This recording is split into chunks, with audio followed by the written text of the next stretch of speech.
कई लोग कहते हैं गुरुजी हमारा बहुत कठिन समय चल रहा है, बहुत दुख का समय चल रहा है, बहुत तकलीफ का समय चल रहा है। गुरुजी हमारा बहुत कठिन समय चल रहा है, बहुत दुख का समय, बहुत कठिन समय। और अभी हमारा जब कठिन समय चल रहा है ना गुरुजी, तो कोई हमारा साथ देने वाला नहीं है, हम अकेले रह गए, हम अकेले।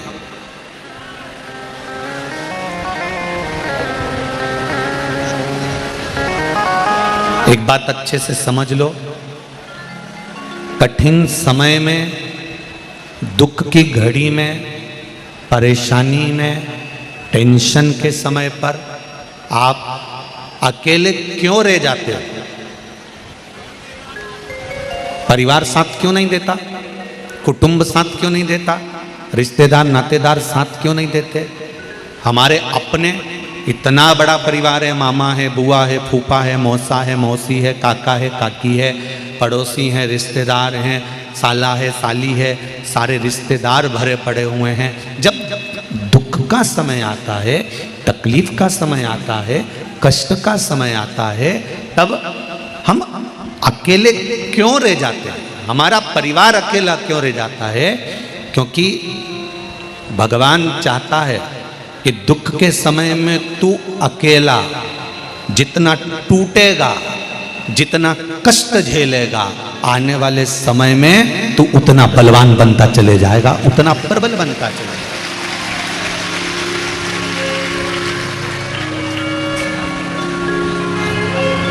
कुम्हार मिट्टी को लेकर आता है, कुम्हार मिट्टी लेकर आया, उसको लातों से खूब रौंदा, खूब।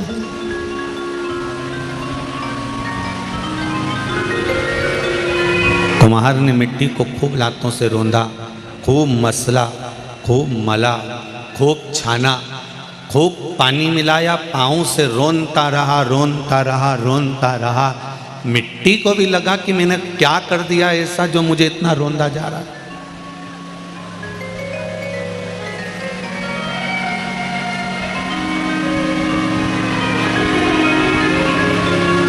ऐसा मैंने करा क्या?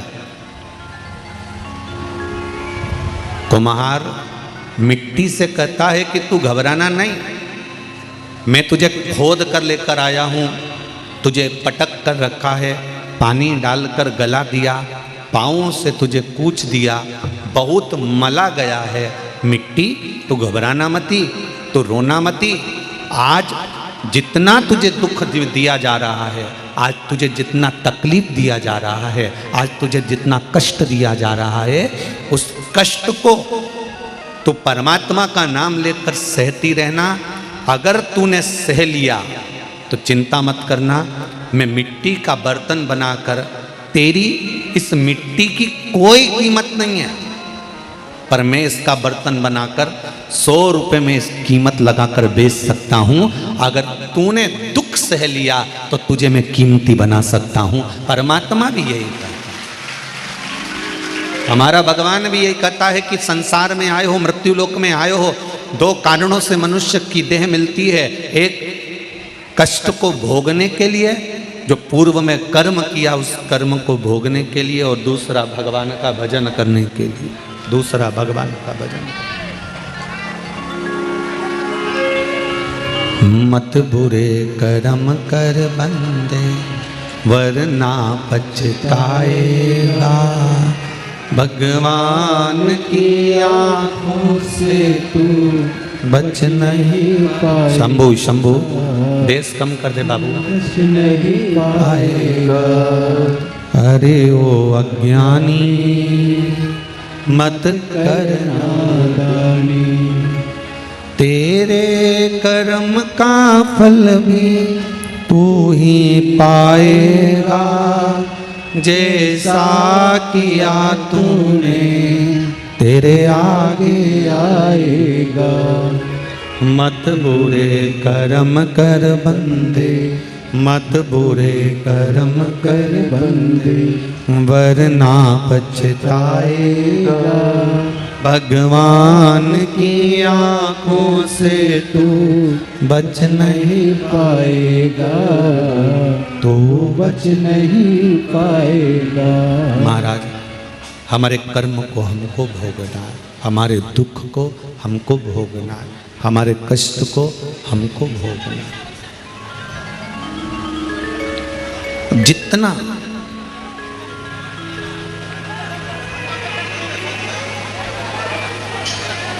संसार की, परिवार की, कुटुंब की, रिश्तेदारों की, अपनों की जितनी ठोकर खाओगे उतना ही परमात्मा के अपने बनते चले जाओगे, क्योंकि पहले परमात्मा सब दूर से छुड़ा देता।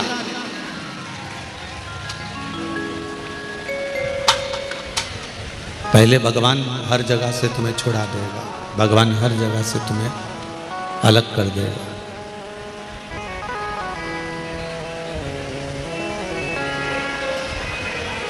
पहले परमात्मा आपको परिवार से, कुटुंब से, नातों से, रिश्तों से, ये बंद पड़े हैं क्या डब्बे सारे? परमात्मा सारे रिश्तेदारों से, कुटुंब से, कबीले से, परिवार से, नातों से, सबसे पहले हमको दूर करता और सबसे दूर करने के बाद में फिर परमात्मा अपने करीब में लेकर जाता, फिर अपने पास में लेकर जाता। देखिए,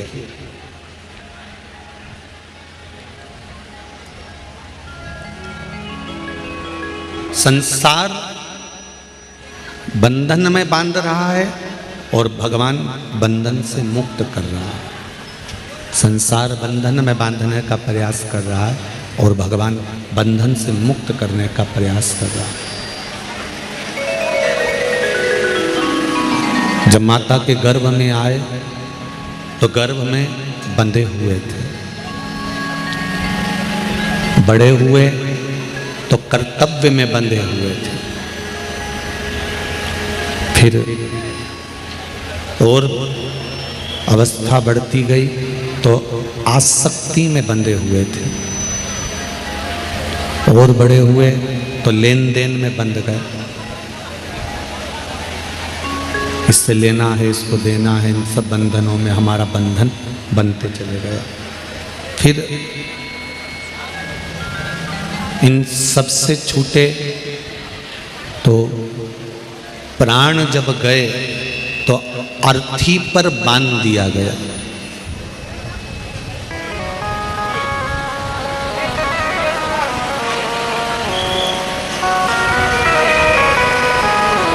माता के गर्भ से जो बंधन चालू हुआ है, माता के गर्भ से जो बंधना चालू हुए, तो मरते दम तक, आखिरी के समय तक भी अर्थी पर भी बांध कर भेजा गया है कि तुम बंधन से मुक्त नहीं हुए,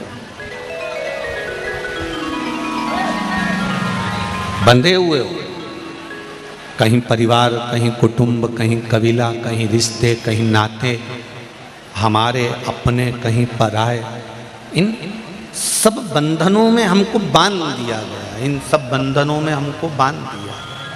ये सारे बंधन हमारे बंधे हुए हैं और इन बंधनों में बंधे रहने के साथ शिव महापुराण की कथा कहती है, भगवान की कथा कहती है, ये सब बंधन अपनी जगह पर बंधे हुए हैं, परंतु इन बंधनों से मुक्त होते जाने का एक कार्य है और वो है श्री शिवाय नमस्तुभ्यं, श्री शिवाय नमस्तुभ्यं, श्री शिवाय नमस्तुभ्यं। इन बंधनों से मुक्त होने के लिए पंचाक्षर मंत्र है नमः शिवाय, ओम नमः शिवाय, नमः शिवाय। इन बंधनों से मुक्त होने के लिए पंचाक्षर मंत्र है, इन बंधनों से मुक्त होने के लिए षडाक्षर मंत्र है, ओम नमः शिवाय। इन बंधनों से मुक्त होने के लिए श्री शिवाय नमस्तुभ्यम है। इन बंधनों से मुक्त होने के लिए राम नाम है, इन बंधनों से मुक्त होने के लिए कृष्ण नाम है, इन बंधनों से मुक्त होने के लिए द्वादशाक्षर ओम नमो भगवते वासुदेवाय है। इन बंधनों से मुक्त होने के लिए परमात्मा का नाम है।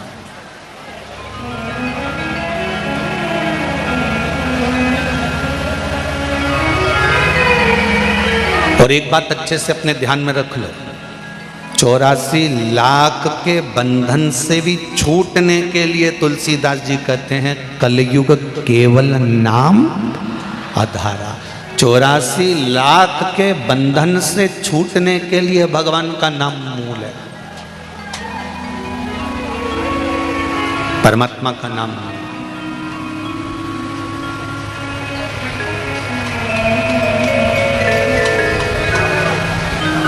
बस थोड़ा दिल लगाना पड़ेगा, थोड़ा मन लगाना पड़ेगा। परिवार में रहकर मीराबाई ने कोई वानप्रस्थ लिया था।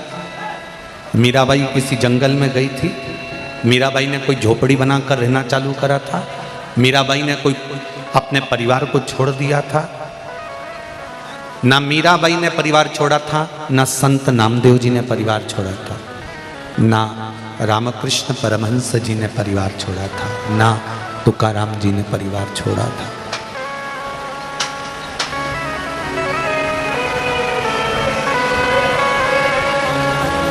भारत भूमि के जितने संत, नामदेव जी, तुकाराम जी, रामकृष्ण परमहंस जी, चैतन्य महाप्रभु जी, श्रीमद् वल्लभाचार्य जी, श्रीमद् निम्बाकाचार्य जी, जितने भी भारत की भूमि के विद्वान जो भारत की भूमि के कबीरदास जी, रविदास जी,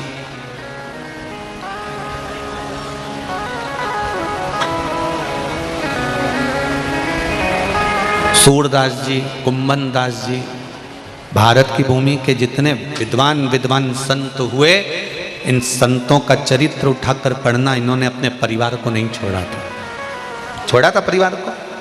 इन्होंने किसी जंगल में जाकर झोपड़ी नहीं बनाई, इन्होंने परिवार को छोड़कर कहीं तीर्थ में जाकर नहीं रहे, ये परिवार को छोड़कर किसी नदी के तट पर जाकर नहीं रहे। परिवार के साथ रहकर भगवान की भक्ति में डूबे रहे। सबसे बड़ा आश्रम होता है गृहस्थ आश्रम। कौन सा आश्रम है? गृहस्थ आश्रम। परिवार में रहो, कुटुंब में रहो, रिश्तेदारों में रहो, और भगवान कहते हैं इन सब के बीच में रहकर मेरा भजन करते रहो तो मैं तुम्हें जल्दी से जल्दी स्वीकार कर लूंगा। परिवार में रहकर भजन। 5 भाई का परिवार, 6 भाई का परिवार, 2 भाई का परिवार, 4 भाई का परिवार, 3 भाई का परिवार। एक भाई ये विचार करे कि मैं ज़्यादा कमाता हूँ, इसको तो कमाना ही नहीं आता। एक भाई सोचे कि मेरा व्यापार अच्छा चलता है, इसको कुछ नहीं आता। एक भाई सोचे मुझ में विद्वत्ता ज़्यादा है, इसमें तो अक्ल ही नहीं है। एक भाई ये सोचे कि मेरी सांसदता ज़्यादा है, इसको तो कोई पूछता नहीं है। तो ये अपनी बुद्धि से, अपने दिमाग से, अपनी चित्तवृत्ति से निकाल। देवरानी ये सोचे कि जेठानी को कुछ नहीं आता, जेठानी ये सोचे कि देवरानी को कुछ नहीं आता। ये आपकी चित्तवृत्ति से निकाल। 5 बैल, 5 नंदी, 5 बैल एक साथ रहते थे, जंगल में घूमते थे। शेर ने कई बार आक्रमण करा, शेर कई बार आक्रमण करा, पर बैल 5 एक साथ झूम जाते थे तो शेर भग जाता था।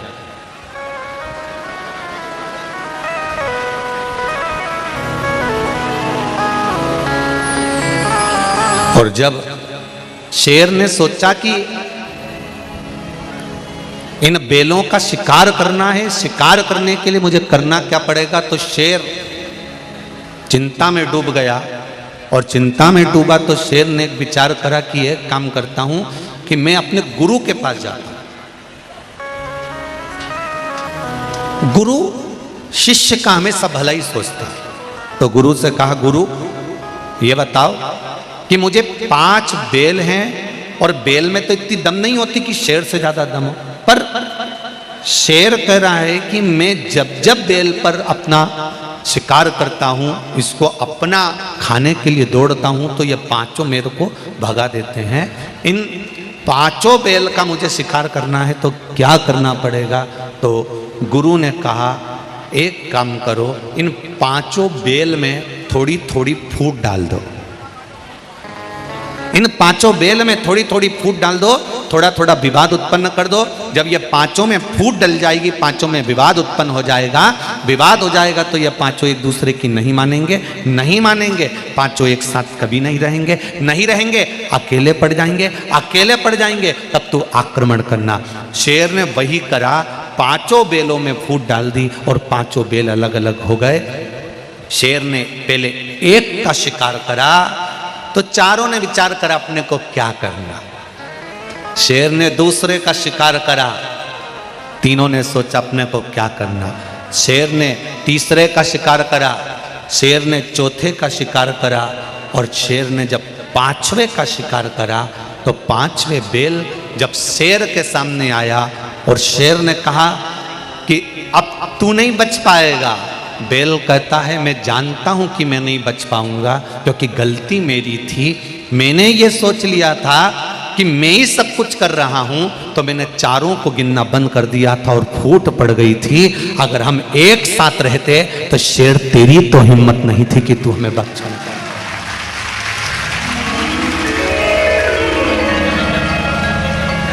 यही की यही प्रसंग राम कथा में भी आता है। मृत्यु की सैया पर पड़ा हुआ रावण, मृत्यु की सैया पर पड़ा हुआ लंकाधिपति राम जी से कहते हैं, तुमसे ज्यादा विद्वान मैं हूं। रावण कहता है, मैं प्रखर पंडित हूं, विद्वान हूं, तुमसे ज्यादा विद्वान, तुमसे अच्छा योद्धा। तुम्हारी अयोध्या नगरी से बड़ी मेरी नगरी लंका, तुम्हारे यहां मट्टी का महल, मेरे यहां सोने का महल। तुम जितने शंकर के भक्त हो, उससे ज्यादा मैं शंकर का भक्त हूं। पर रावण राम जी से कह रहा है, हर तरह से मैं बलवान हूं, हर तरह से मैं 1 नंबर हूं, हर तरह से मैं प्रबल हूं। बस राम, मेरी हार हुई, तेरी जीत हुई।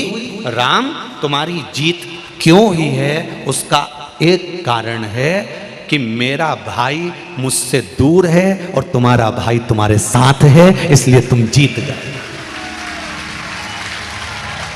रावण कह रहा है, मैं हारा इसलिए हूं क्योंकि मेरा भाई मेरे साथ नहीं है, और राम, तुम जीते इसलिए हो कि तुम्हारा भाई तुम्हारे साथ में है। मेरा एक निवेदन जिंदगी में स्वीकार कर कर रखना, ये कभी विचार मन में मत लाना कि मैं कमा रहा हूं, मैं कर रहा हूं, मैंने करा, मैंने धरा। ये किसी एक के बस की बात नहीं है भाई, किसी एक के बस का।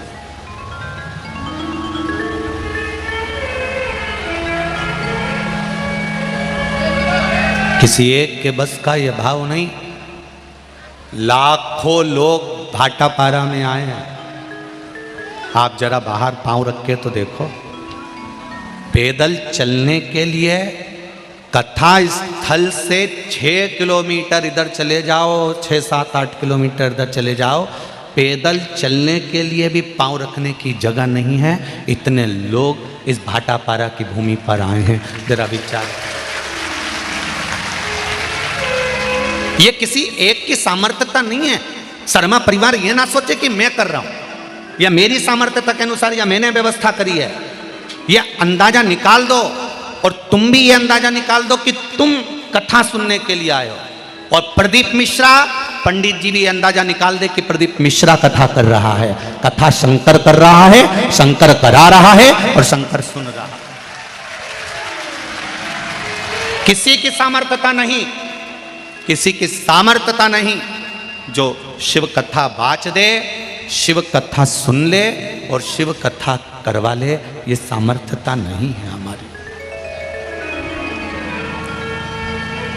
ये तो मैं धन्यवाद दूंगा ऐसे घर की बेटी इनके परिवार में आई और उसके मन में ये शंकर का कथा का भाव आया और उसने इस कथा का संकल्प लिया।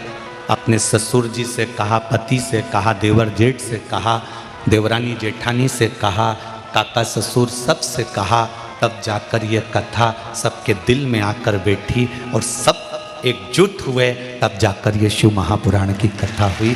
सामर्थ्यता नहीं किसी की।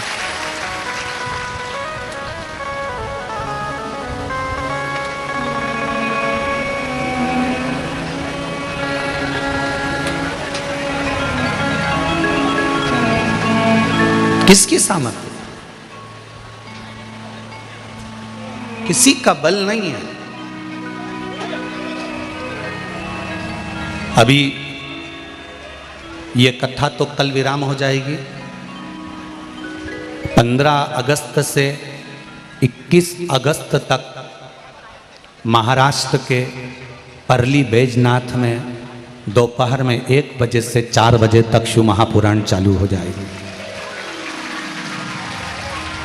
परली बैजनाथ भगवान शिव का धाम।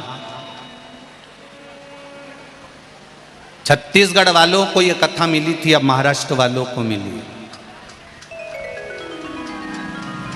और कितना परली बैजनाथ में भी कथा की तैयारियां अपार चल रही है। सोमानी जी हमको फोन लगाकर बोले, आशीष जी को बोले, बहुत तैयारी चल रही है, बहुत हमने खूब व्यवस्था करी है।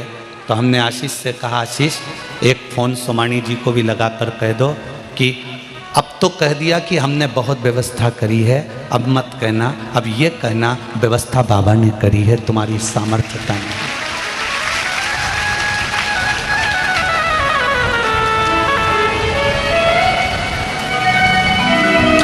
कम से कम 2-2.5 लाख से ज़्यादा गाड़ियाँ, 4 व्हीलर और 2 व्हीलर, यहाँ से लेके कहीं पर भी अंदाज़ा लगा लो 10 किलोमीटर में इतनी गाड़ियाँ आई हैं। 2 व्हीलर चलाने वाले भी कई ऐसे हैं जिनको चलाने ही नहीं आती तो भी लेके आ गए। 4 व्हीलर चलाने वाले भी कई ऐसे हैं जिनको नहीं आती तो भी लेकर आ गए। कहीं कहीं का तो गाय भैंस चराने वाला ही ट्रैक्टर चला चला के तुमको भर के लिए आया। बोलो सही है कि गलत है? जब तुम्हारा स्टीयरिंग जो चला रहा है उसको ही नहीं मालूम कि मुझे पूरी आती कि नहीं आती, तो भी वो गाड़ी चलाकर तुमको भाटापारा तक ले आया, तो वो स्टीयरिंग गाड़ी का हैंडल वो नहीं चला रहा है, गाड़ी का स्टीयरिंग और हैंडल तो मेरा शंकर घेर कर लाया है, तो तुम यहां पहुंचे हो।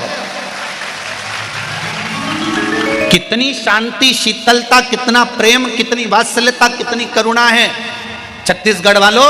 तुम्हारा प्रेम तो देखो। जितने लोग यहां बैठे हैं इन सबको किसी रिश्तेदार के घर की शादी में ले जाओ, जरा ऐसा उपद्रव मचाएंगे कि बापड़े के सिर के बाल बेची आए। लाओ साहब समोसा लाओ, बैठने की व्यवस्था करो। छोरी ब्यारा ऐसी व्यवस्था करी, किसी के शादी में पार्टी में जरा लेकर तो जाओ।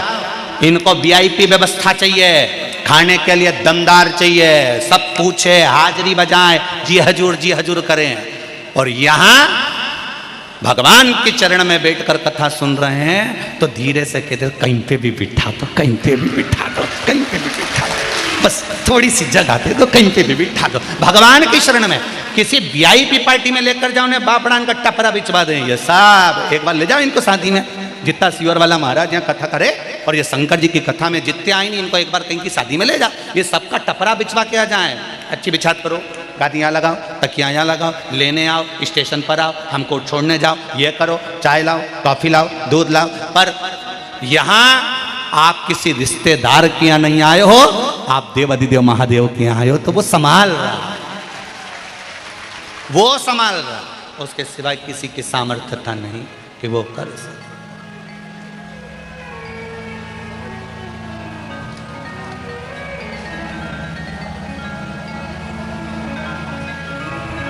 पूरे स्टेशन पर भारी भीड़, संभाल बोल संभाल, बस उसकी कृपा। कबऊ चूके ना कोई तेरा काम रे, भजले गोरापति को। हम जब उसका स्मरण करते हैं, हम जब उसकी भक्ति करते हैं, हम जब उसका भजन करते हैं, हम जब उसका कीर्तन करते हैं, हम जब उसका मंत्र जाप करते हैं, हम जब उसका स्मरण करते हैं, तो वो संभालता है।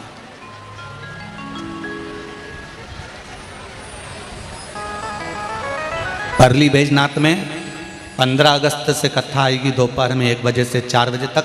उस कथा का नाम है अभिषेक शिव महापुराण की कथा, जो महाराष्ट्र के परली बैजनाथ से चालू होगी। पूरे बैजनाथ के संपूर्ण सनातन भाई बहनों को, चाहे वो ब्राह्मण हो, क्षत्रिय हो, वैश्य हो, शूद्र हो, सब उस सेवा में लगो और अपने जीवन को सार्थक बनाओ। बड़ी मुश्किल से कोई तुम्हारे दरवाजे पर आता है, बड़ी मुश्किल से।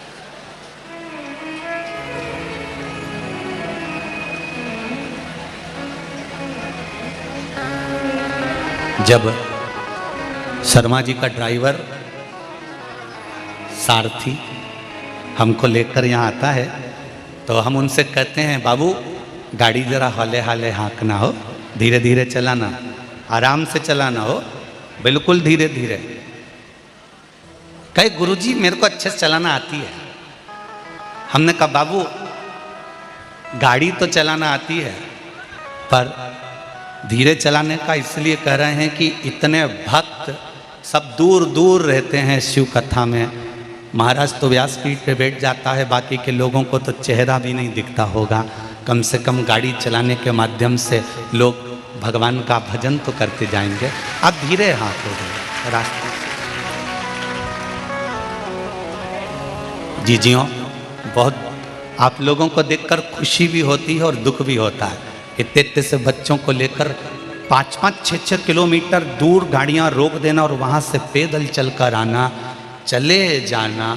कोई तुमको ना धन दे रहा है, ना कोई तुमको दौलत दे रहा है, ना कोई तुम्हारे लिए VIP ट्रीटमेंट कर रहा है, परंतु आपका विश्वास जो शंकर भगवान पर है, ये निश्चित इस व्यासपीठ से कहता हूँ कि दुनिया का व्यक्ति कोई तुमको नहीं देगा, और तुम जितने कदम चलकर शिव की भक्ति में गए हो वो छप्पर फाड़ कर देगा, ये निश्चित है।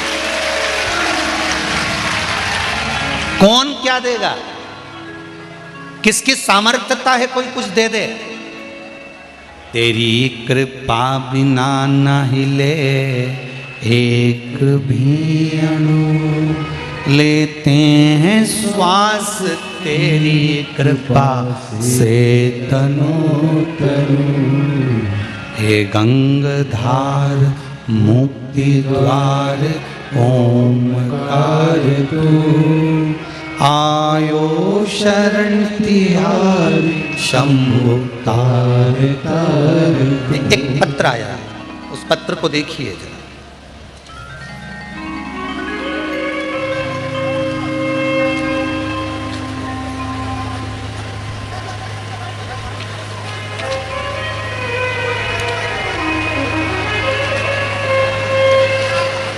शंभु शरण पड़ी मारो घड़ी घड़ी दुख काटो, दया करी दर्शन आपो। मेरा नाम नीतू ठाकुर है। मैं चक्कर भाटा बिलासपुर से हूँ। कहीं बैठी हैं नीतू जी ठाकुर, कहीं बैठी हो तो हाथ हिलाइएगा। आप ही हैं? हर हर महादेव। मेरे माता पिता दोनों नहीं हैं, हम लोग 2 भाई 2 बहन हैं। दोनों बहनों की शादी हो चुकी थी गुरुजी। माँ बाप के जाने के बाद हम लोग बेसहारा से हो गए। भाई की शादी को लेकर हम दोनों बहनों में बहुत परेशानी थी, टेंशन था। 10 से 12 साल से लड़की ढूंढ रहे थे। हर किसी रिश्तेदारों से, जान पहचान वालों से भी कहा कि शादी करना है, कोई छोरी बताओ। हम लोग आज छोड़ चुके थे कि भाई की शादी अब होगी। बहुत दुख होता था कि पिता का वंश आगे नहीं बढ़ रहा है, कैसे क्या करें। फिर किसी ने कहा तो मैंने पशुपति व्रत के बारे में किसी से सुना और आने वाले सोमवार से ही व्रत रखना गुरुजी प्रारंभ करा।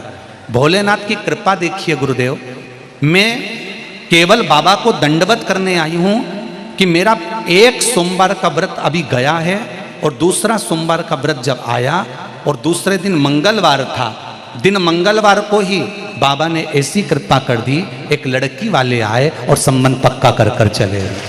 शिव कृपा। बैठिए बहन, हर हर महादेव। एक पत्र और देखिए।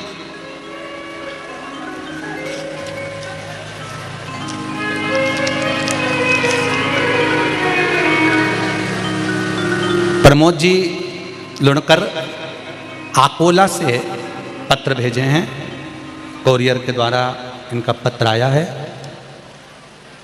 आप टीवी के माध्यम से प्रमोद जी देख रहे हो तो आपका पत्र प्राप्त हो गया।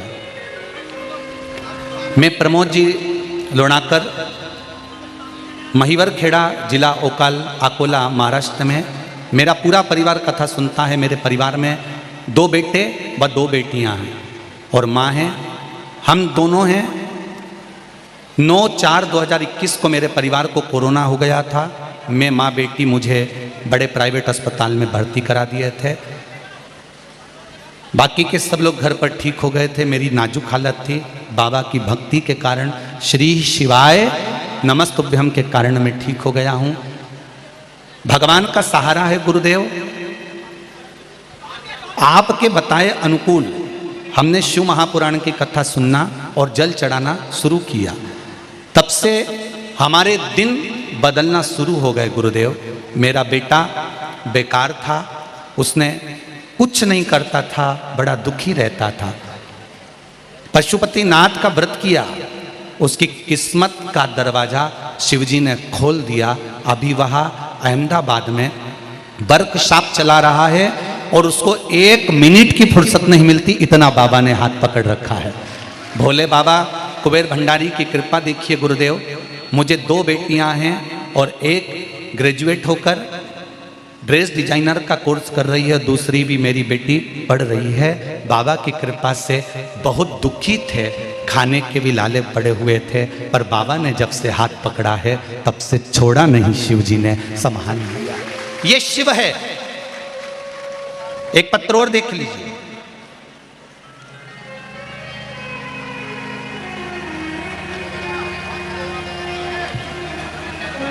धर्मजीत यादव, ग्राम देमार, धमतरी, छत्तीसगढ़ से हैं। कहीं बैठे हो तो हाथ हिलाइएगा।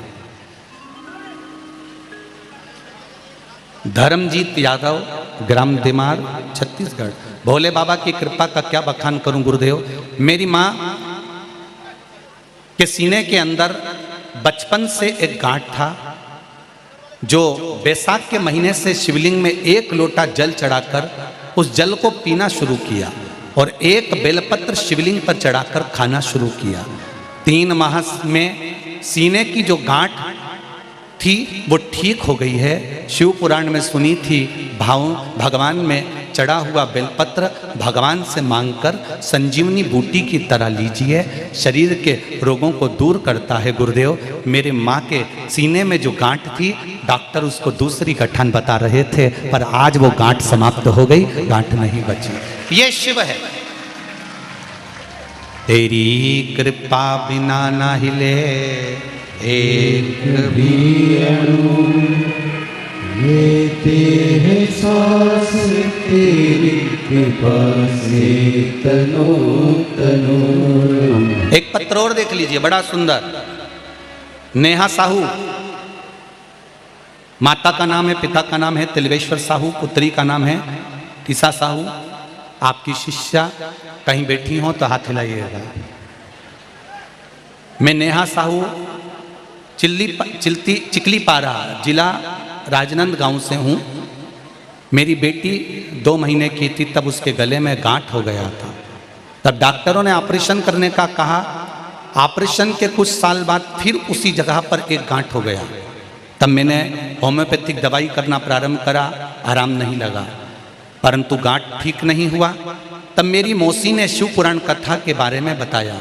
फिर मैंने आपकी कथा सुनना प्रारंभ किया और रोज शिव मंदिर में जल चढ़ाती और कुछ जल बचा कर लाती, उसे अपने बेटी को पिलाती और उसके गांठ वाली जगह पर लगाती। मेरी बेटी भी रोज शिव बाबा को जल चढ़ाने जाने लगी।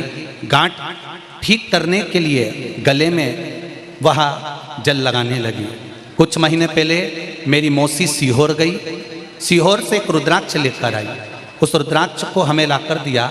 मैंने उस रुद्राक्ष का जल शंकर भगवान को गलाकर चढ़ाना प्रारंभ किया और बाबा का चमत्कार ऐसा, जो गांठ 2 बार हो चुकी थी, मात्र सीहोर से जो रुद्राक्ष लेकर आए वो 15 दिन तक पानी पिलाया और 16वें दिन गांठ गायब हो गई कि गांठ गई कहाँ।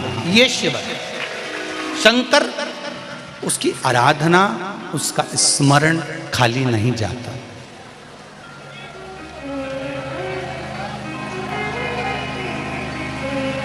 जिसने कथा दिल से सुनी है, चाहे वो आस्था चैनल पर सुन रहे हो, फेसबुक यूट्यूब पर सुन रहे हो, चाहे इस भाटापारा की भूमि पर कहीं पर बैठकर सुन रहे हो। हम जानते हैं पंडाल में जगह नहीं तो आप लोग दुकानों के अंदर बैठे होगे, दुकानों में जगह नहीं होगी तो रोडों पर बैठे होगे, रोडों पर जगह नहीं तो खेत में बैठे होगे। अगर फोटो मिलेंगे, कैमरे वाले जाकर अगर आस्था वाले लाएंगे तो आपको दिखाएंगे जरूर। हम जानते हैं बहुत जगह जगह पर बैठकर आप कथा सुन रहे होगे, पर आस्था के सामने सुन लो, चाहे फेसबुक यूट्यूब पर सुनो, चाहे भाटापारा की इस भूमि पर कहीं पर बैठकर कथा सुन रहे हो, और दिल से सुनी, दिखावे से नहीं। शिव महापुराण की कथा दिखावे के लिए नहीं होती। शिव महापुराण की कथा किसी के दिखावे से नहीं होती। अगर दिल से सुन रहे हो, दिल से सुनी है, तो मेरा बाबा दिल से देगा भी, ये निश्चित है, निश्चित।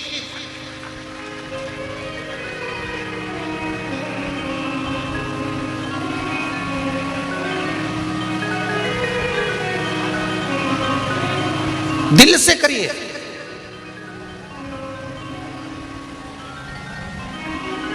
और धन्यवाद भाटापारा के लोगों को जिन्होंने दिल से सेवा भी करी है। मेरे राम जी महाराज अश्वमेध यज्ञ कर रहे थे। मेरे राम जी महाराज यज्ञ प्रारंभ करा तो राम जी महाराज के गुरुजी ने कहा अश्वमेध यज्ञ करना है राम। राम जी ने कहा जी गुरुजी जरूर। राम यज्ञ प्रारंभ हो उससे पहले मैं चाहता हूं राम तुम जाओ और पूरी अयोध्या से भिक्षा मांग कर लो। राम पूरी अयोध्या से भिक्षा मांग कर लाओ। राम जी कहते हैं गुरुजी मैं अयोध्या का राजा हूं, मेरे पास में ढेरों संपदा है, अवधपुरी का राज्य मेरा है, मेरे पास करोड़ों का धन है गुरुजी, और एक यज्ञ करने के लिए मुझे अयोध्या से दान मांगना पड़ेगा, भिक्षा मांगना पड़ेगी। गुरुजी मैं भिक्षा के लिए जाऊं अच्छा लगेगा? गुरुजी ने कहा तुम अवध के राजा हो, हमारा कहना मानो, अयोध्या से भिक्षा मांग कर ला।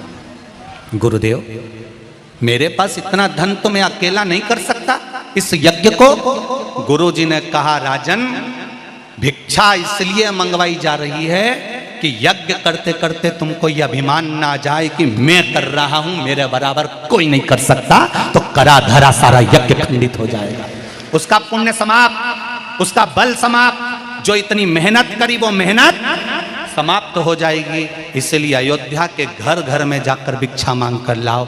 मेरे राम झोली पसार कर जब भिक्षा लेकर आए तब गुरुजी ने कहा अब राम भले उसमें एक चावल का दाना किसी का लग गया है, यज्ञ तुम करोगे उसका फल 1000 गुना तुम्हें प्राप्त होगा, उसके फल की प्राप्ति तुम्हें होगी।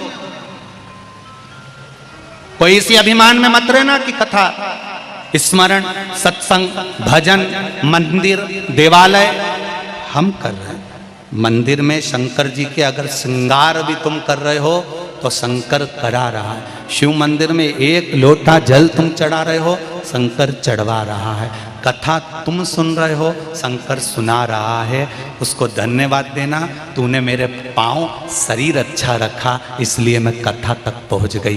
कहीं कहीं की हवा लग जाती, लकवे जैसा पलंग पर पड़ा रहता तो क्या कथा सुन पाता? अरे बोलो तो, शरीर अच्छा उसने रखा, इसलिए कथा में पहुंच गए। उसने दिया, इसलिए तुमने दान कर दिया, पुण्य कर दिया, कथा श्रवण कर ली। उसने इस लायक बनाया तो हमने कथा कह दी। सामर्थ्यता नहीं किसी की कि कोई कर सके। उससे निवेदन करना, तेरा ही दिया मैंने खाया पिया है, तेरा शुक्रिया है, तेरा शुक्रिया है।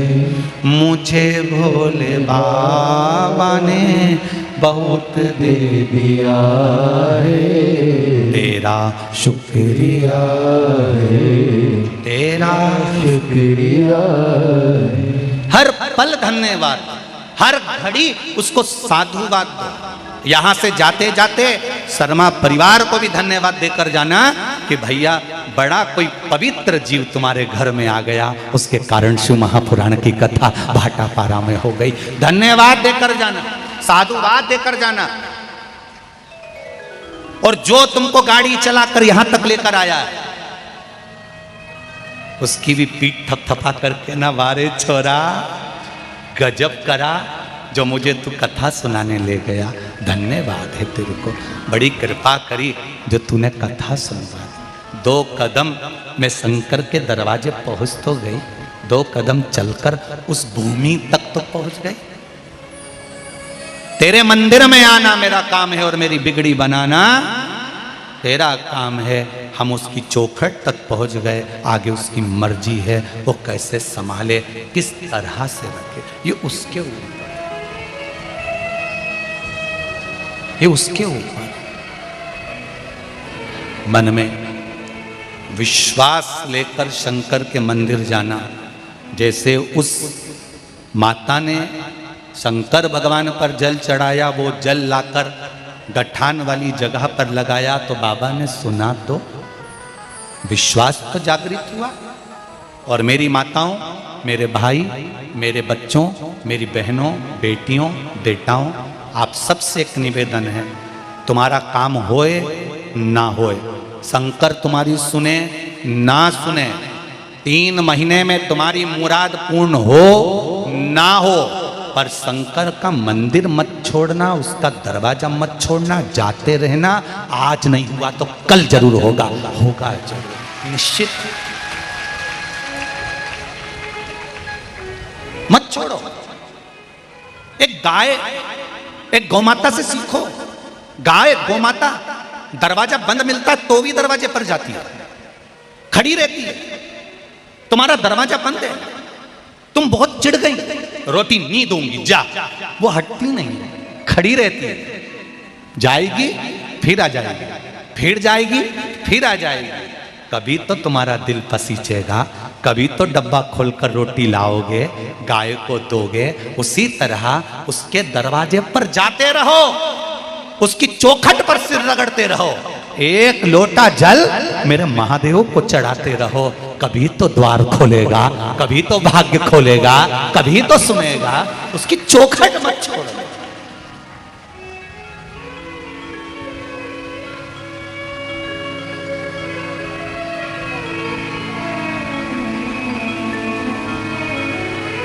बदलना मती दरवाजा, द्वार, उसकी चौखट पर जाते रहो, उसके दरवाजे जाते रहो। ये नहीं करना कि 4 दिन की चांदनी फिर अंधेरी रात। 2 महीना मंदिर गए, 3 महीना गए, 15 दिन गए, 20 दिन गए, 1 महीना गए, भगवान ने काम नहीं सुना तो फिर दूसरी जगह चले गए, दूसरी से तीसरी जगह चले गए, फिर कहीं का घूमने फिरने वाले के पास चले गए, फिर उसने कहीं यूंच करके यूंच फेंक दिया और क्यों हो गया और मालूम पड़े फिर दुख जीवन में समाहित हो गया। कहीं नहीं रखा। ब्रह्मा ब्रह्मलोक में रहते हैं, भगवान विष्णु वैकुंठ लोक में रहते हैं। मेरा देवाधिदेव महादेव मृत्यु लोक में रहता है। शंकर भगवान के चरण पकड़ कर रखना। पड़ोसन को कितनी भी चाय पिला दो वो प्रॉपर्टी नहीं देगी। पड़ोसन को कितना भी प्रणाम कर लो वो अंगूठी नहीं देगी। पड़ोसन को, मौसी सास को, मामा ससुर को, कितने रिश्तेदारों को कितना भी प्रणाम कर लो, कोई अपनी जायदाद या गाड़ी या बंगला या प्रॉपर्टी नहीं देगा। अपनी सास भले 24 घंटा झगड़े लड़े चाहे गाली दे, मरने के बाद अंगूठी और चेन तुम्हें ही देगी। उसी तरह किसी के कहने पर भटकना नहीं। शंकर के दरवाजे जाते रहना, उसकी चौखट पर जाते रहना, उसके द्वार पर जाते रहना, उसको एक लोटा जल चढ़ाते रहना, उसकी चौखट पर शीश झुकाते रहना, शिव महापुराण की कथा सुनते रहना। कभी तो कृपा करेगा, कभी तो भाग्य का दरवाजा खोलेगा। भटकना नहीं। भले कुछ भी हो, सास सास होती है, उसी तरह देव अधिदेव महादेव होता है। वो छोड़ेगा नहीं, देगा जरूर, निश्चित है वो झोली भर कर भेजेगा। जितने लोग इस कथा को सुन रहे हैं इस भाटापारा की भूमि पर, और जितने लोग आस्था चैनल पर, फेसबुक, यूट्यूब पर सुन रहे हैं, सावन महीने की कथा को सुन रहे हो, अशोक सुंदरी शिव महापुराण सुन रहे हो, तारीख लिख कर रखना, दिन लिख कर रखना। 3 महीने बाद फिर कहीं कथा हो रही होगी, तुम अपनी गाड़ियां भरा कर वहां पहुंच जाओगे। बाबा कुछ ना कुछ देगा जरूर, ये निश्चित है, खाली नहीं भेजता। और हम तो सियोर आने वाले, कुबेरेश्वर धाम पर आने वाले भक्तों से भी कहते हैं, ये मत सोचा करो कि गुरुजी रहेंगे तब हम जाएंगे। नहीं, कंकर शंकर है। उस भूमि पर अगर तुम आए हो तो 3 महीने तक बैग मत खोलना। बैग ले जाके वापिस रख देना और बाबा से कहकर जाना कि बाबा मैंने सुना है तो 3 महीने में झोली भर देता है। बैग खोलूंगी नहीं, उसी बैग को लेकर आऊंगी और वो 3 महीने में उसी बैग के साथ बुला ही लेता है। ऐसा मेरा देवाधिदेव महादेव है। साधारण है कैसे? लोग कहते हैं गुरुजी आपकी कथा में माताएं आती हैं, महिलाएं आती हैं, हम कहते हैं कभी आकर देखो जरा छत्तीसगढ़ की इस धरा पर, जितनी माताएं हैं उससे दुगने पुरुष वर्ग यहाँ बैठा है, नवयुवक वर्ग यहाँ बैठा हुआ है शिव कथा को सुनने के लिए। शंकर को अपने भीतर उतारना है। शिव पहले के लोग मुख से कहते थे आयुष्मान भव, और लोगों की आयु बढ़ जाती थी। आज के लोग तो पीठ थपथपा के कहते हैं खुश रहो खुश रहो खुश रहो। इसके बाद भी घर जाते से बेचारी रोती। तो अभी तो हमने आशीर्वाद लिया था गुरुजी से कि खुश रहो, तो साड़ी तो खुश ली पर खुश नहीं हो पाए।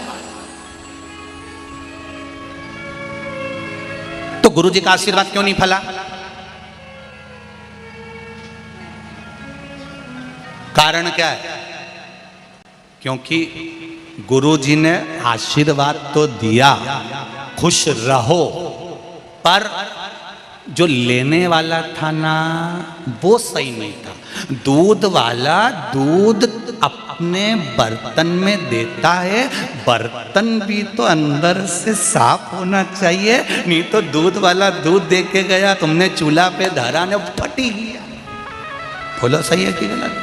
वो दूध तो फट गया।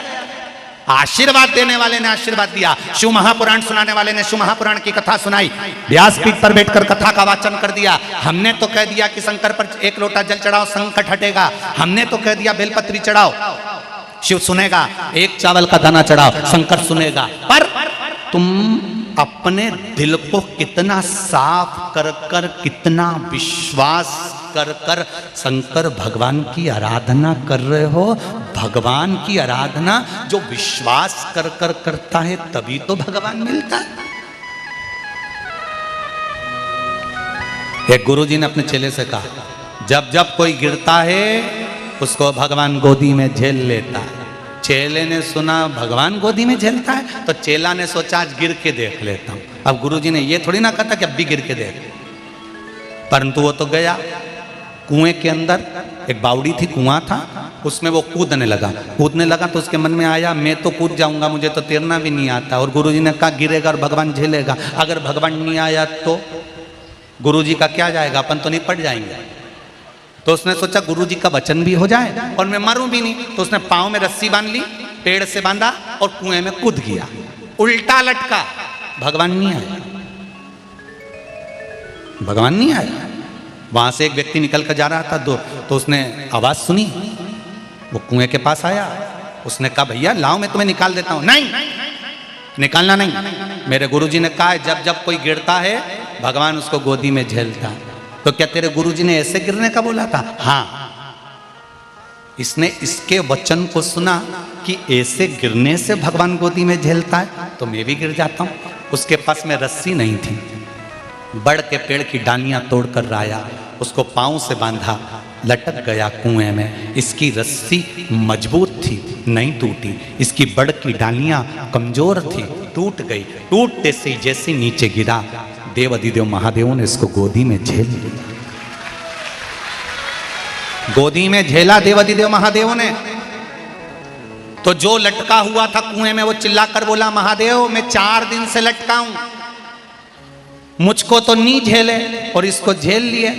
भोलेनाथ ने कहा इसने तेरी बात पर विश्वास करा और कुएं में लटक गया, इसलिए मैंने इसको झेल लिया। तूने अपने गुरु की बात पर विश्वास नहीं करा और सुना अनसुना कर दिया, कौन झेलेगा? आप में से कई लोग ऐसे हैं, किसी को पशुपति व्रत बताते हैं, वो कर लेता है, उसका काम हो जाता है। किसी को उपाय बताया, उसने करा, उसका काम हो गया। और तुम इतने दिन से कर रही, तुम्हारे नहीं हो रहा है, कारण विश्वास नहीं जगा जैसा उसके भीतर जगा। वो विश्वास कहां से लाओगे? वो भरोसा कहां से लाओगे? वो दृढ़ता कहां से लाओगे? उस भरोसे को, उस विश्वास को हमारे भीतर प्रकट करना। आप टीवी के सामने कथा सुन रहे हो, आस्था चैनल पर कथा सुन रहे हो, मोबाइल पर कथा सुन रहे हो, मेरा निवेदन है जितने लोग कथा सुन रहे हैं आज, बाबा से विनती करो कि मेरा ये कामना है बाबा पूर्ण करना। भरोसे के साथ करना और भरोसे के साथ एक लोटा पानी चढ़ाना, भरोसे के साथ एक बेलपत्र चढ़ाना, भरोसे के साथ एक चावल का दाना चढ़ाना, विश्वास रख कर कहना बाबा तेरे भरोसे पर जी रही हूं, मेरी औकात नहीं है दाता, बहुत दुखी हूं, तू संभाल ले बाबा। मेरी नौकरी नहीं, मेरा धंधा नहीं, मेरा व्यापार नहीं, बच्चे नहीं, कहीं ये तकलीफ कहीं वो तकलीफ। उससे कहो तो, दिल से उससे बोलो तो सुनेगा। ये मत सोचो कि टीवी के सामने सुनेगा ना सुनेगा, ये मोबाइल पर सुनेगा कि नहीं सुनेगा। जब आप दिल से बोलते हो तो दिल से सुनता है।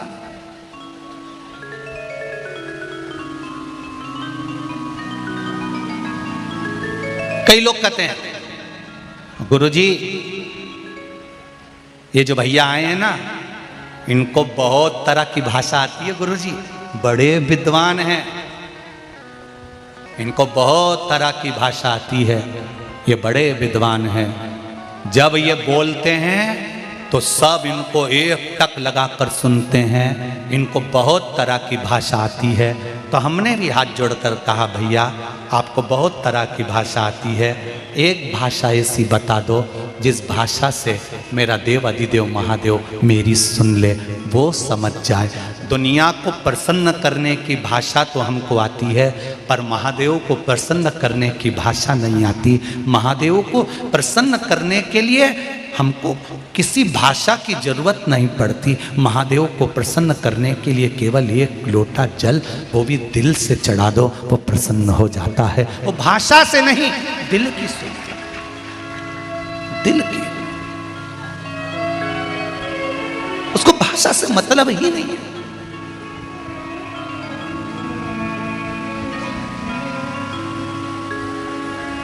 भगवान को भी कितनी तरह की पढ़ाई करना पड़ी होगी, जरा सोचो। तमिल में रहने वाले तमिल भाषा में बोलते हैं, गुजरात में रहने वाले गुजराती बोलते हैं, छत्तीसगढ़ में रहने वाला छत्तीसगढ़ी बोलता है, कर्नाटक में बोलने वाला कर्नाटकी बोलता है, झारखंड का व्यक्ति झारखंड की भाषा बोलता है, गुवाहाटी का, उत्तराखंड का उत्तराखंड का, यूपी का, कितनी भाषा लोग बोलते हैं और सब अपनी अपनी भाषा में भगवान को पुकारते हैं। तो क्या भगवान सुनता है कि नहीं सुनता? सुनता है ना।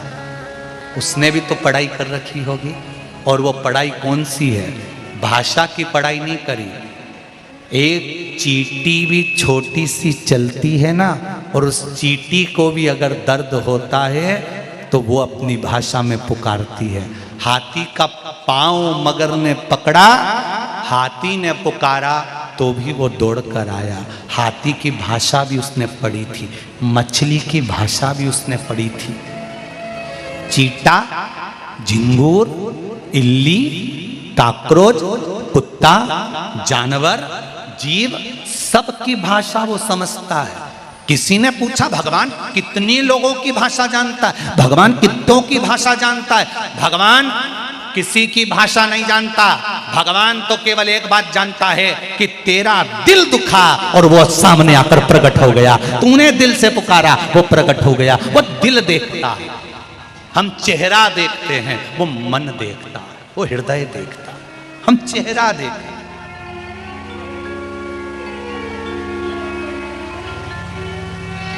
हमने चेहरा देखा, उसने दिल देखा। कई लोग कहते हैं हमारा मन नहीं लगता पूजन में, हमारा मन नहीं लगता।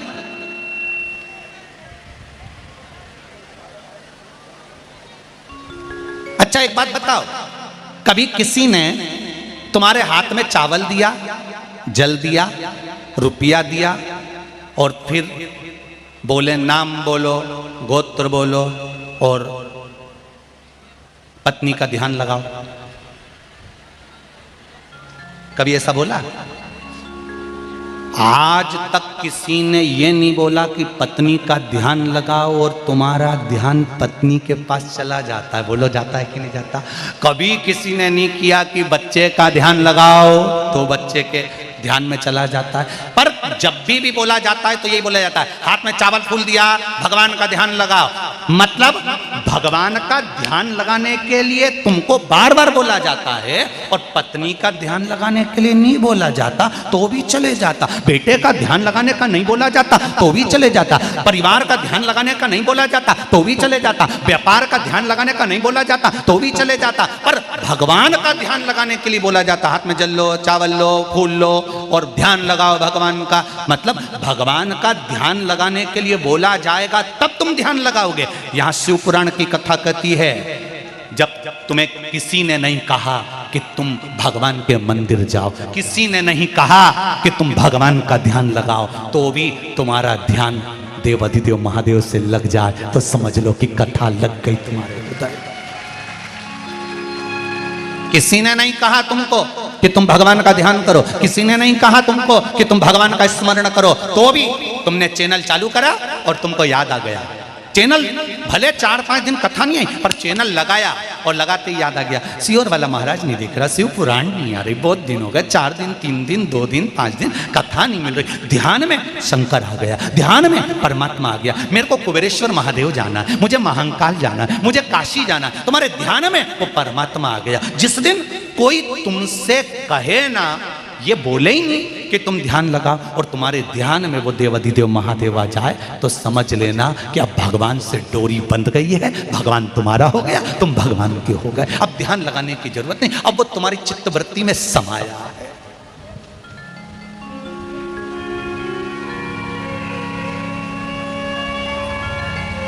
पत्नी का ध्यान लगाने का नहीं बोला जाता तो भी ध्यान में आ जाती है। बेटों का ध्यान लगाने का नहीं बोला जाता तो भी ध्यान में आ जाता है। काम का ध्यान लगाने का नहीं बोला जाता तो भी काम याद आ जाता है।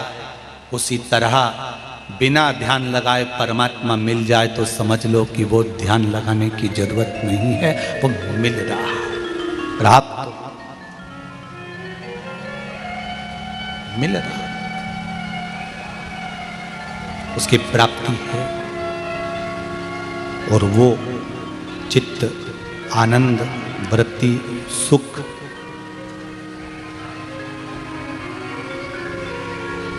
मिलेगा, ये निश्चित है।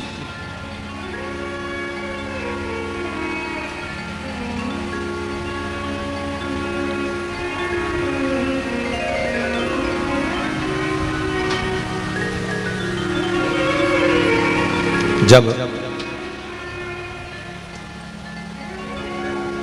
उसका स्मरण हो, बिना ध्यान लगाए भी वो तुम्हारे सामने में प्रकट हो, तो समझ लो कि शिव तुम्हारे भीतर आ गया, शंकर तुम्हारे सम्मुख आ गया।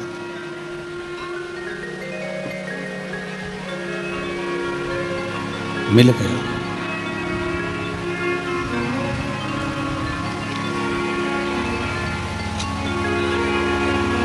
कैलाश पर्वत पर चढ़ गयो रे, आज भोला फूलों से सज, आज भोला फूलों से सज, भोले की जटा में गंगा विराजे, भोले की जटा में गंगा विराजे, गंगा से अमृत बरस रहा रे, गंगा से अमृत बरस रहा रे, ओ आज मेरा भोला सज रहा रे, आज मेरा भोला सज रहा रे, कैलाश पर्वत पे चढ़ गयो रे, कैलाश पर्वत पे चढ़ गयो रे, ओ कैलाश पर्वत पे चढ़ गयो रे, कैलाश पर्वत पे चढ़ गयो रे, आज भोला फूलों से सज गयो रे, आज भोला शंभो शंभो गयो रे, ओ आज भोला फूलों से सज गयो रे, आज भोला फूलों से सज गयो रे, आओ से दोनों हाथों से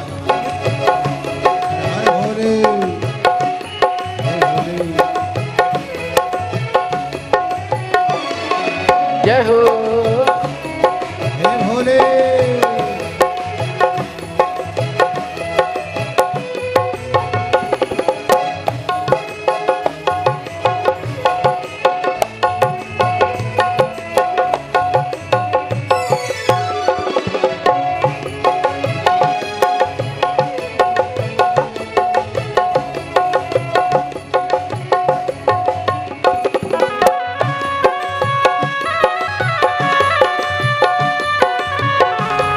बड़े भाव से, बड़े आनंद से दोनों हाथों से ताली से बजाते हुए बड़े भाव के साथ, आनंद के साथ।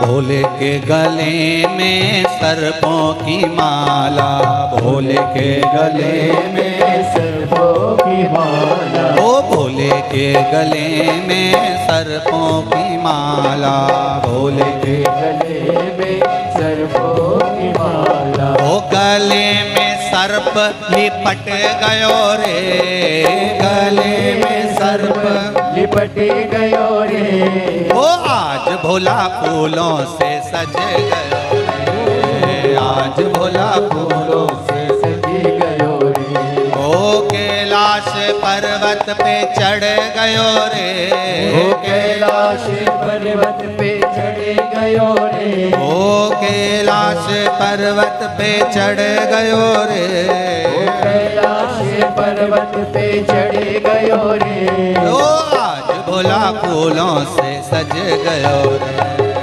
आज भोला फूलों से सज गयो रे, ओ आज भोला फूलों से सज गयो रे, ओ आज भोला फूलों से सज गयो रे।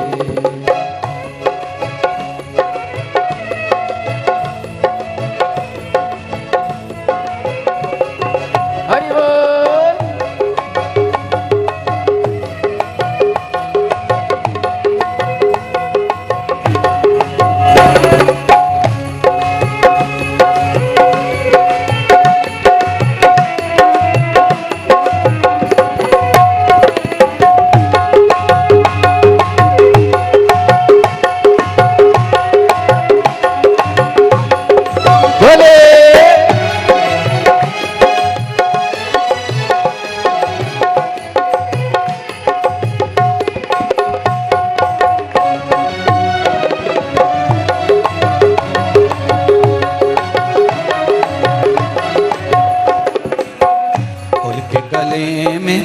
भोले के हाथों में डमरू विराजे, भोले के हाथों में डमरू विराजे, ओ भोले के हाथों में डमरू विराजे, भोले के हाथों में डमरू विराजे, ओ हाथों में डमरू बाज रहा रे, हाथों में डमरू बाज रहा रे, ओ आज भोला फूलों से सज रहा रे, आज भोला फूलों से सज रहा रे, आज भोला फूलों से सज रहा रे, आज भोला फूलों से सज रहा रे, कैलाश पर्वत पे चढ़ गयो रे, कैलाश पर्वत पे चढ़ गयो रे, ओ आज भोला फूलों से सज रहा रे, आज भोला फूलों से सज रहा रे,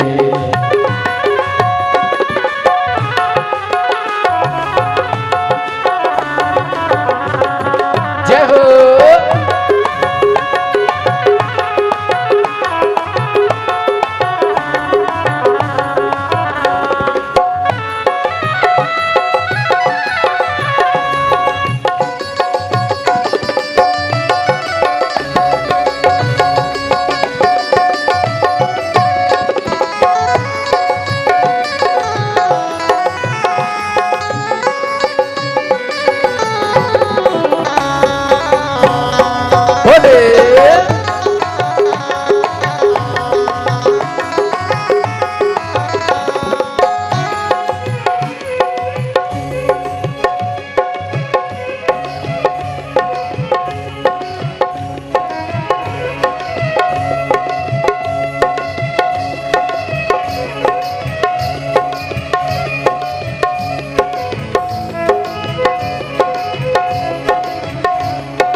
पे गंगा विराजे, भोले की शीश पे चंदा विराजे, ओ भोले के शीश पे चंदा विराजे, भोले के शीश पे चंदा विराजे, ओ चंदा विराजे, हाँ चंदा विराजे, चंदा विराजे, हाँ चंदा विराजे, ओ भोले के शीश पे चंदा विराजे, भोले के शीश पे चंदा विराजे, चंदा से अमृत बरस रहा रे, चंदा से अमृत बरस रहा रे, ओ आज भोला फूलों से सज रहा रे, आज भोला फूलों से सज रहा रे, ओ कैलाश पर्वत पे चढ़ गयो रे, कैलाश पर्वत पे चढ़ गयो रे, हाँ कैलाश पर्वत पे चढ़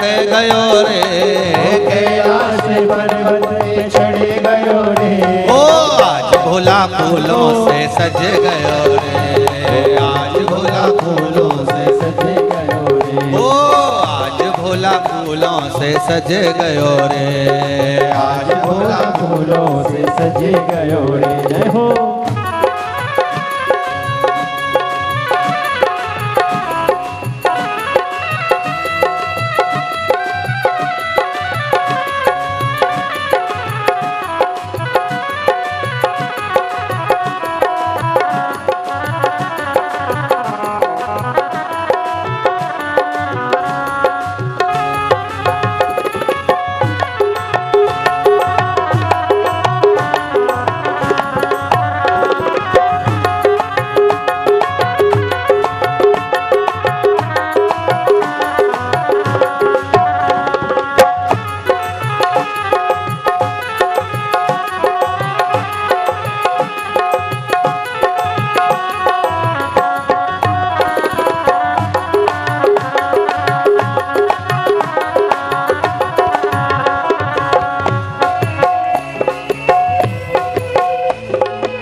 हाथों में त्रिशूल विराजे, भोले के हाथों में त्रिशूल विराजे, भोले के हाथों में त्रिशूल विराजे, भोले के हाथों में त्रिशूल विराजे। त्रिशूल से भक्तों के कष्ट हरे रे, त्रिशूल से भक्तों के कष्ट हरे रे। ओ आज भोला फूलों से सज रहा रे, आज भोला फूलों से सज रहा रे। ओ कैलाश पर्वत पे चढ़ गयो रे, ओ कैलाश पर्वत पे चढ़ गयो रे। ओ आज भोला फूलों से सज गयो रे, आज भोला फूलों से सज गयो रे। जय हो।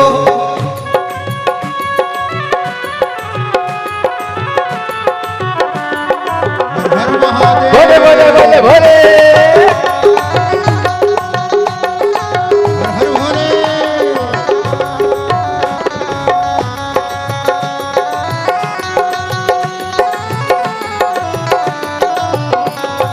जय हो।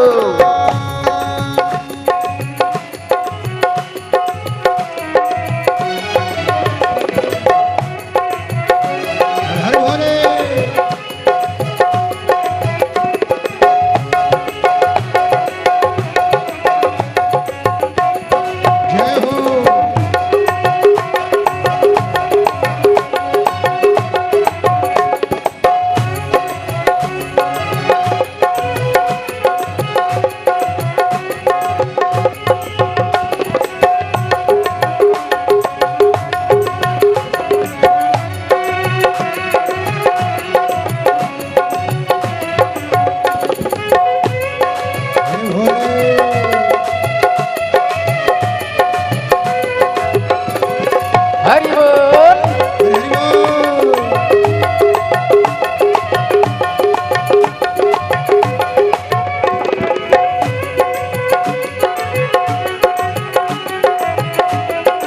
शंभो, दोनों हाथों से पीछे वाले भी बड़े भाव से, जो बाहर तीनों पंडाल में हैं, जो रोड पर हैं, दुकानों में हैं, दोनों हाथों से।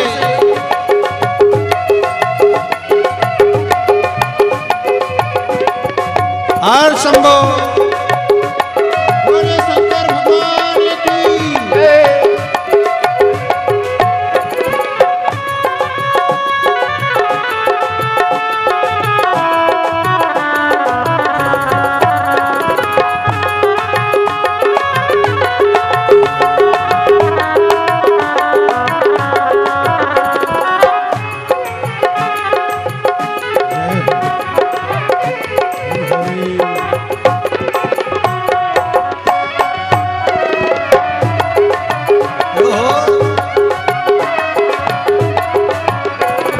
भोले के संग में पार्वती विराजे, भोले के संग में गौरा विराजे, ओ भोले के संग में गौरा विराजे, भोले के संग में गौरा विराजे। हमारे भक्तों की झोली माँ भर रही रे, भक्तों की झोली माँ भर रही रे। ओ आज भोला फूलों से सज रहा रे, आज भोला फूलों से सजे रहो रे। कैलाश पर्वत पे चढ़ गयो रे, कैलाश पर्वत पे चढ़ गयो रे। ओ कैलाश पर्वत पे चढ़ गयो रे, कैलाश पर्वत पे चढ़ गयो रे। ओ आज भोला फूलों से सज गयो रे, आज भोला फूलों से सजे गयो रे।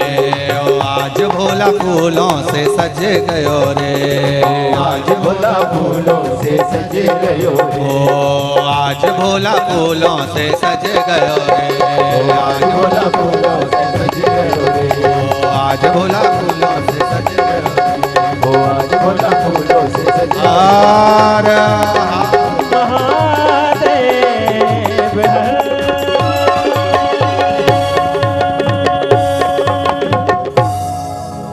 भगवान शिव के शिव